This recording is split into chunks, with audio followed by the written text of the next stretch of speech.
Hello বন্ধুরা, চলে এসেছি আবারও একটি নতুন ইনভেস্টিং রিলেটেড ভিডিও নিয়ে। আজকের এই ভিডিওর মেন টপিক হলো যে আপনার কাছে যদি 50,000 টাকা থাকে তো আপনি 50,000 টাকার কীভাবে একটি পোর্টফোলিও রেডি করবেন। তো আপনার কাছে যদি 50,000 টাকা থাকে তাহলে মিনিমাম 5টি স্টকে আপনি ইনভেস্ট করবেন। কোনো দিনই 50,000 টাকা একটি স্টকের ওপর ইনভেস্ট করবেন না। তো এমন পাঁচটি স্টক দেখাবো যেখানে আপনারা ইনভেস্ট করতে পারেন। তো প্রথম স্টকটি হলো টাটা মোটরস। দেখুন, এর কারেন্ট প্রাইস এখন 947.95, প্রায় 948 টাকা যাচ্ছে, ঠিক আছে। এর যদি আমি এক মাসের চার্ট দেখি তো দেখুন এই মাসে ও হাইয়েস্ট এই স্টকটি 1046 টাকা পর্যন্ত গিয়েছে। এখন এর ডাউন আছে, কিন্তু লং টার্মের জন্য এই স্টক ভবিষ্যতে এটা 2000 থেকে 3000 টাকা পর্যন্ত যেতে পারে। লং টার্মের কথা বলছি, আপনি ইনভেস্টের কথা বলছি। এখন আমি যদি লাস্ট 5 বছরে দেখি তো দেখুন এই স্টক 5 বছর আগে কত টাকা ছিল, 136 টাকা, 119 টাকা।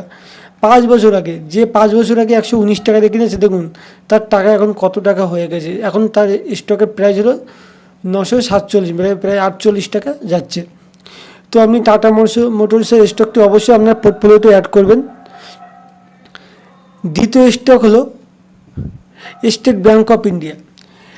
এখন যে আপনার ব্যাংকিং সেক্টর আছে, স্টেট ব্যাঙ্ক খুব তাড়াতাড়ি গ্রো করবে। এই ব্যাংকে যদি আপনি ইনভেস্ট করেন তো আপনার ভবিষ্যতে গ্রোথ হওয়ার চান্স খুবই বেশি। কারণ এই স্টকটি দেখুন এখন 825 টাকা যাচ্ছে।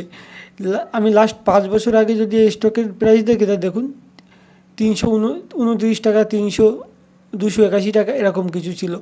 এখন দেখুন এই স্টকটার প্রাইস কত, 818 টাকা। তো যদি আপনি লং টার্মের কথা চিন্তা করেন তা স্টেট ব্যাঙ্ক অফ ইন্ডিয়া আপনার স্টকে থাকা খুবই দরকার। এবার আসি তৃতীয় নম্বর স্টক। এটি হলো টাটার আরেকটি স্টক, টাটা পাওয়ার কোম্পানি লিমিটেড, ঠিক আছে। কারেন্ট প্রাইস এখন 448 টাকা যাচ্ছে। টাটার এই যে টাটা পাওয়ার এমন কিছু প্রজেক্ট ভবিষ্যতে আনছে বা অ্যানাউন্স করেছে, যেমন গ্রিন এনার্জি প্রজেক্ট, যার মানে এর গ্রোথ ধীরে ধীরে বাড়বেই। লং টার্মের জন্য এই স্টকটি আপনার পোর্টফোলিওতে থাকা খুবই দরকার। আমি লাস্ট যদি 5 বছরের হিসেব দেখি তা দেখুন 5 বছর আগে 51 টাকা ছিল জাস্ট। এখন এই স্টকের ভ্যালু 448 টাকা। এই মাসে কত কী করেছে, এই মাসে 457 টাকা পর্যন্ত আপনার জাম্প করেছে। এই স্টকটি অবশ্যই আপনার পোর্টফোলিওতে থাকা দরকার। ভবিষ্যতে এই স্টকটি গ্রো হবে, এটা জেনুইন গ্রো হবে।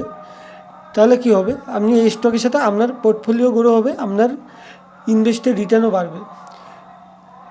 চতুর্থ নম্বর স্টক হলো ওএনজিসি বা oil and natural gas corporation limited. এর কারেন্ট প্রাইস এখন যাচ্ছে 278 টাকা। দেখুন অয়েল এবং ন্যাচারাল গ্যাসের চাহিদা সবসময় থাকবে, তাহলে এই স্টক কোনো দিনই আপনার ধোকা দেবে না। লং টার্মের জন্য এই সমস্ত স্টক সবসময় বেস্ট। যদি আমি লাস্ট 5 বছরের হিসাব দেখি তা দেখুন 5 বছর আগে স্টকের কথা ছিল 79 টাকা, 78 টাকা এরকম কিছু প্রাইস। যে 5 বছর আগে ইনভেস্ট করেছে তার টাকা এখন হয়ে গেছে, সেটা এখন 278 টাকা দিয়ে আপনি সেই শেয়ারই হিসাবে হিসাব করে দেখুন। তাহলে আপনার মিনিমাম আপনার পোর্টফোলিওয় একটা এই ওএনজিসির স্টকটাও থাকা দরকার, যা লং টার্মে আপনার গ্রোথ করতে বাধ্য, আপনার গ্রোথের সাথে আপনার পোর্টফোলিওকেও গ্রোথ করবে। পঞ্চম স্টক হলো উইপ্রো লিমিটেড। জানেন উইপ্রো একটি বিশ্বস্ত কোম্পানি, যার মেন কাজ হলো মানে সফটওয়্যার সেক্টর, টেকনিক্যাল সেক্টরে মেনের কাজ আছে। তো আপনার দেখুন যদি 5 বছর আগের আমি হিসাব দেখি তা দেখুন 5 বছর আগে উইপ্রোর ছিল 264 টাকা, সেটি এখন এসে দাঁড়িয়েছে 461 টাকা। তো দেখুন যে কোনো স্টক, বিশেষ করে আমি যে স্টকগুলো এখন আপনাদের বলছি, এইসব স্টকের ফান্ডামেন্টাল খুবই স্ট্রং। তাহলে আপনারা যদি লং টার্মের জন্য স্টকগুলো অবশ্যই আপনি রাখবেন। আমি আমার নিজের চয়েস থেকে 5টি স্টক আপনাদেরকে বললাম, এটা যদি রাখেন তাহলে অবশ্যই স্টকের সাথে সাথে আপনার পোর্টফোলিও গ্রো হবে, আপনার ইনভেস্টের রিটার্নও অনেক বেশি বৃদ্ধি পাবে। যদি ভিডিওটি ভালো লাগে অবশ্যই আমার চ্যানেলটিকে সাবস্ক্রাইব করে দেবেন।